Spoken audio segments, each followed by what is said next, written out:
अस्सलाम वालेकुम नाज़रीन, आप देख रहे हैं 9 न्यूज़। मैं हूँ शहर बानो। आइए ले चलते हैं आपको आज की हेडलाइंस की तरफ। खबर शामिल करते हैं गुजरांवाला से। मियां साजिद अली की रिपोर्ट के मुताबिक आमोगी के मोहल्ले टिब्बा मोहम्मद नगर में एक और हवा की बेटी बनी दरिंदा सित हैवान का शिकार। तफसील के मुताबिक टिब्बा मोहम्मद नगर का रिहायशी राशिद अली वल्द मोहम्मद यूनुस बच्चों के लिए रोटी कमाने गया था।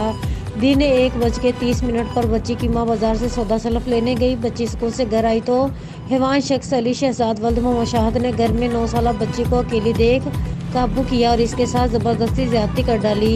इसी दौरान बच्ची की मां घर पहुंची तो मुल्जिम शहजाद वल्द शाहद बच्ची को खून में लथपथ छोड़कर फरार हो गया।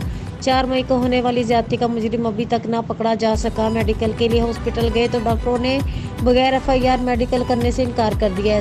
SHO साहब बहादुर ने पर्चा तो दर्ज कर दिया मगर अभी तक मुल्जिम की गिरफ्तारी के लिए छापा तक नहीं मारा गया। पुलिस खामोश तमाशाई बनी हुई है। वज़ीर आला पंजाब मरीम नवाज शरीफ और IG पंजाब से इस वाक़या का सख्त नोटिस लेने की अपील।